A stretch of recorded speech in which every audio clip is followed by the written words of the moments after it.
The gunshot split the night air like thunder. Jack Morgan crouched low behind the fence post. Winchester Model 1866 pressed firmly against his shoulder. His weathered face, carved by 45 years of hard living, remained still as stone in the pale moonlight.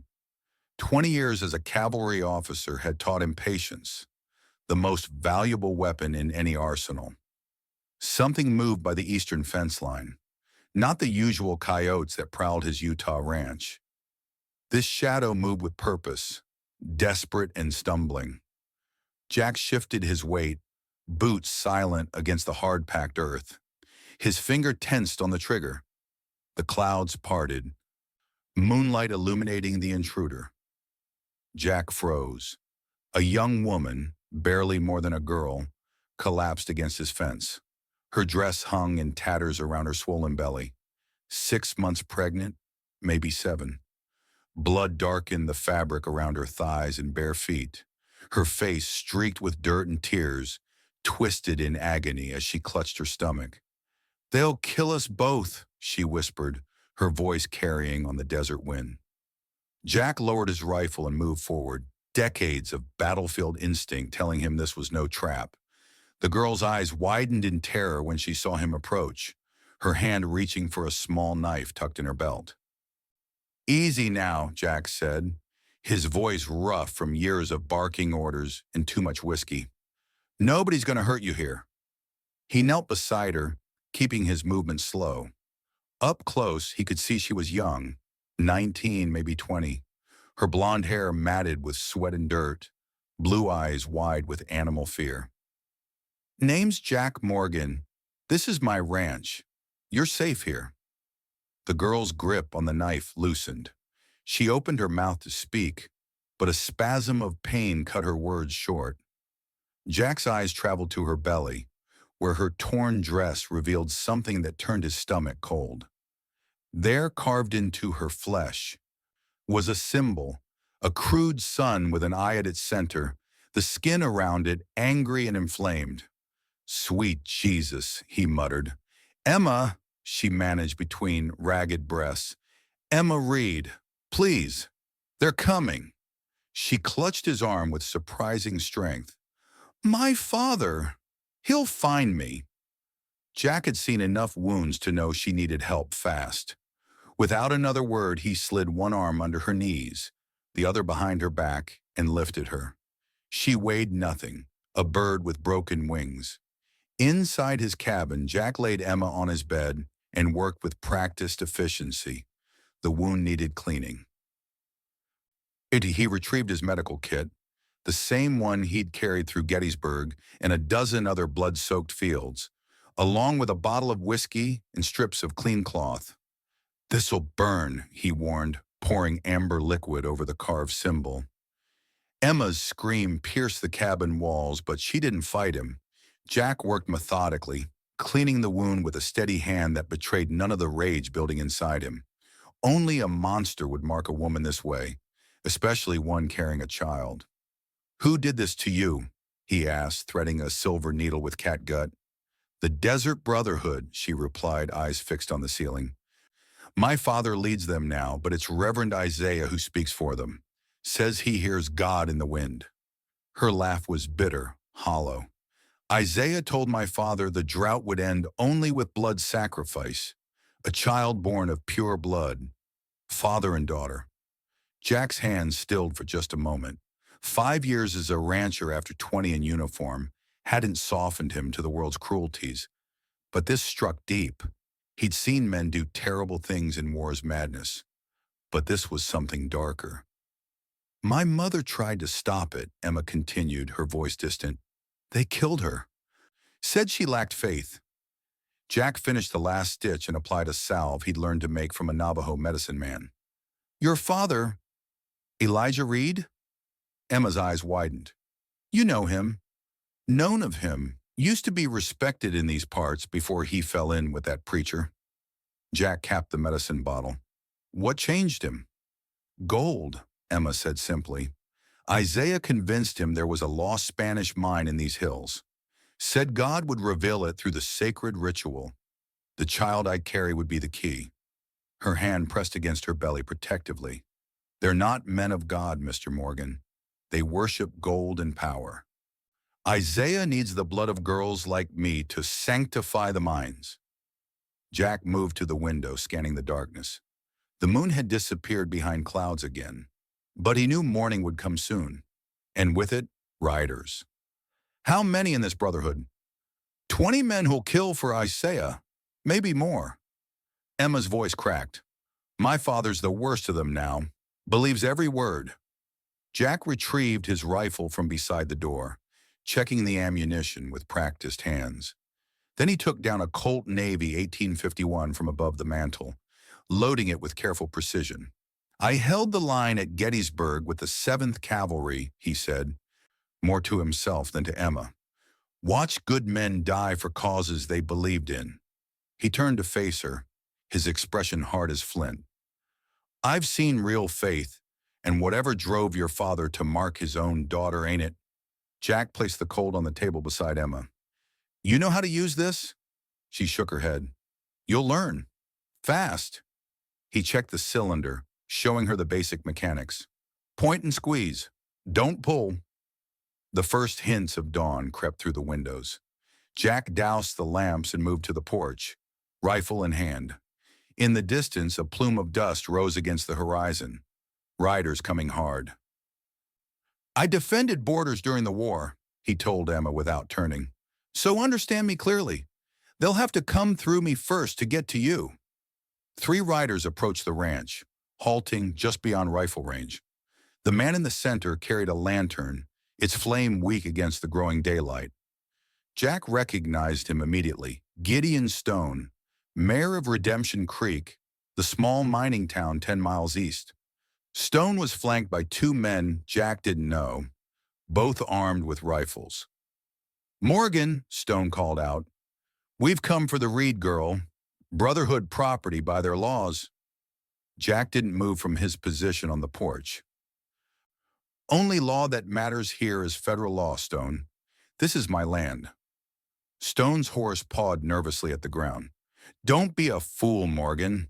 The Brotherhood has power in these parts, more than an old soldier with a patch of dust. Jack raised his Winchester in one fluid motion and fired a shot into the air. The horses reared, their riders struggling for control. That was a warning, Jack called. Next one won't be. Stone steadied his mount. You've made a mistake, Morgan. Isaiah won't stand for this. He turned his horse, his companions following suit. We'll be back, and not alone. Jack watched until they disappeared over the ridge, then returned inside.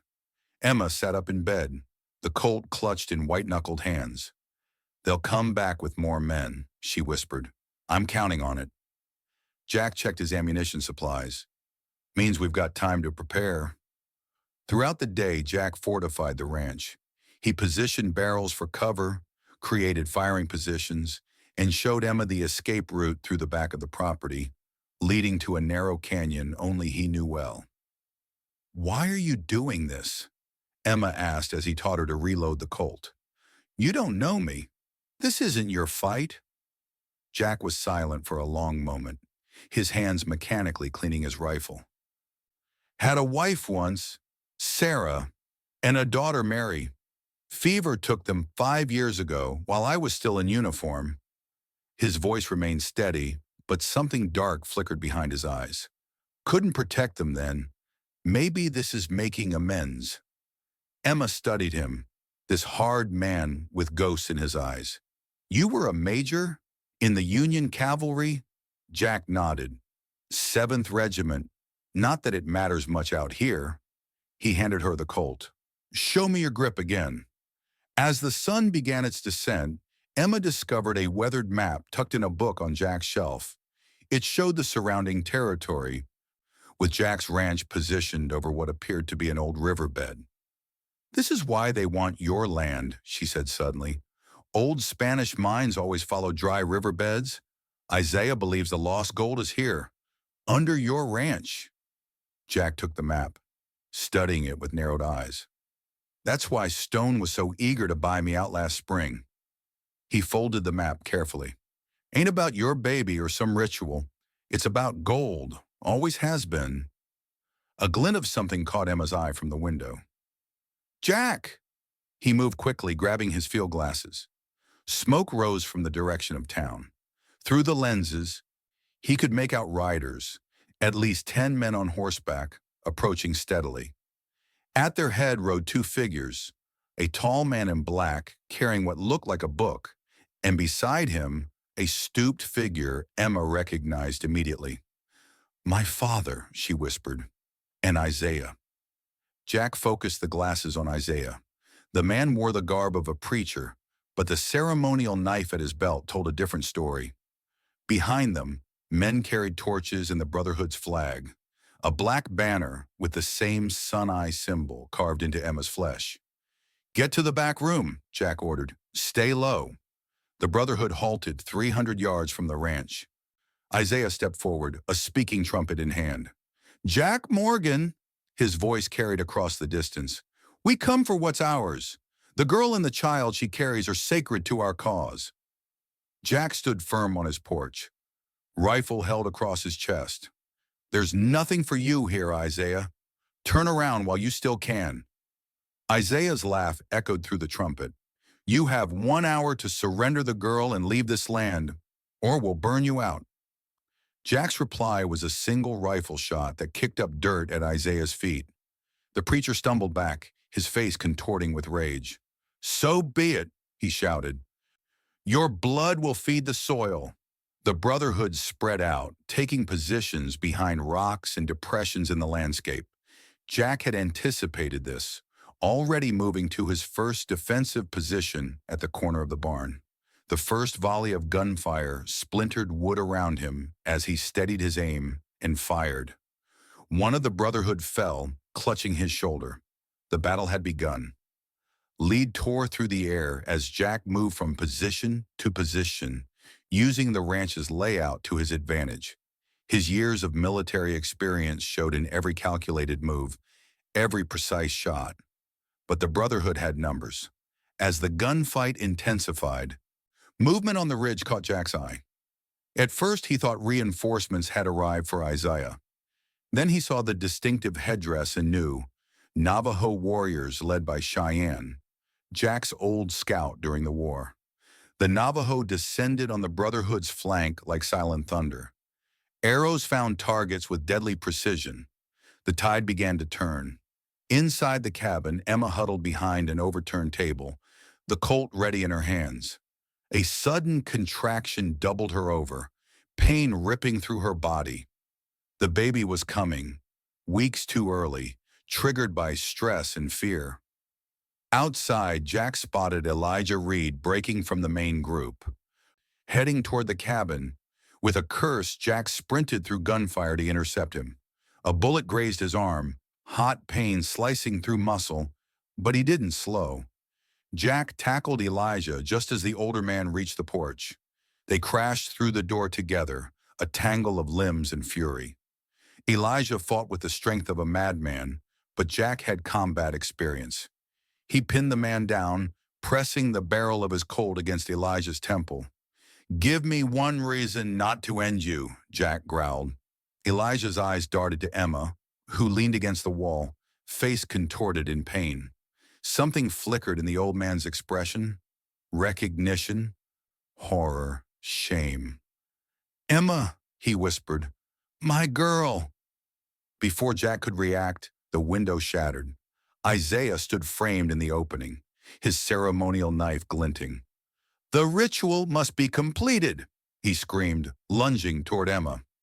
Jack moved to intercept but stumbled as pain flared in his wounded arm. Elijah, seeing Isaiah's intent, reached for a fallen pistol. Understanding flashed between father and daughter, a moment of clarity in years of madness. Elijah fired. The bullet struck Isaiah in the chest, stopping him mid-stride. The preacher looked down at the spreading crimson stain, disbelief etched on his face. "No gold," Elijah said, his voice weak. "Just lies." He turned to Emma, tears streaming down his weathered face. "Forgive me, daughter, I was blind." A second shot rang out. Isaiah, with his dying breath, had fired his own weapon. Elijah jerked as the bullet struck him, then slumped against the wall. Emma crawled to her father, cradling his head as life drained from him. "I forgive you," she whispered. Outside, the gunfire had stopped. The Brotherhood, seeing their leader fall and faced with Navajo warriors, retreated in disarray.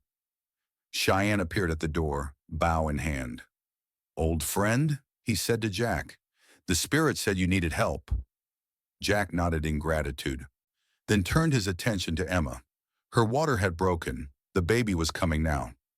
With Cheyenne's help, Jack cleared the table and prepared what supplies he could. Hours passed in a blur of pain and determination as Emma fought to bring new life into the world. As dawn broke over the Utah desert, a cry pierced the cabin, strong, defiant, alive. Jack wrapped the tiny boy in clean linen, marveling at the perfect fingers and fierce expression. "He's strong," Jack said, placing the infant in Emma's arms, "like his mother." Emma looked down at her son, tears mixing with sweat. "Thomas," she said, "Thomas Elijah Morgan." She looked up at Jack. "If that's all right." Jack felt something shift inside him, a door long closed creaking open. "It's a fine name." 3 months later, a rider approached the rebuilt ranch. Jack stood on the porch, rifle ready, Thomas cradled in one arm. The rider wore the badge of a federal marshal. "Jack Morgan," the man called. Jack nodded cautiously. "Marshal James Wilcox. Came to inform you we found the stolen gold from the Union Pacific robbery. Cave system near Redemption Creek." The marshal dismounted. "Also found evidence linking Mayor Stone to the theft. He sang like a canary. Told us everything about Isaiah and the Brotherhood." Jack invited the marshal inside, where Emma was preparing dinner. The lawman removed his hat respectfully. "Ma'am, just wanted to personally thank you both. You helped break one of the biggest robbery cases in the territory." He reached into his coat, producing an official-looking document. "The government also recognizes your claim to this land, Mr. Morgan. There's a small reward for your assistance, too." After the marshal departed, Jack stood at the edge of his property, watching the sun set over Monument Valley. Emma joined him, Thomas sleeping peacefully in her arms. "What happens now?" she asked.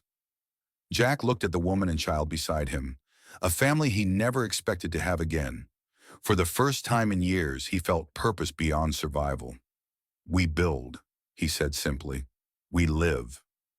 5 years later, Jack Morgan sat tall in his saddle, watching young Thomas grip the reins of his pony with determination. The boy had his mother's eyes and a spirit as wild as the land itself. "Steady now," Jack called. "Feel the horse under you. You're in charge, but you're partners." Emma watched from the porch, a gentle smile on her face. The scars of the past would never fully fade, on her body or in their memories. But healing had come in ways none of them expected. Jack's hand rested instinctively on the Colt at his hip as he scanned the horizon, a habit from years of vigilance. The Brotherhood was gone, scattered to the winds, but the West remained untamed. New threats would always emerge, but now he had something worth fighting for. A man is defined not by what he's lost, but by what he's willing to fight to protect. And Jack Morgan had found his answer under the vast Utah sky, a family forged in blood and fire, stronger than any bond of mere circumstance. "What would you fight for?"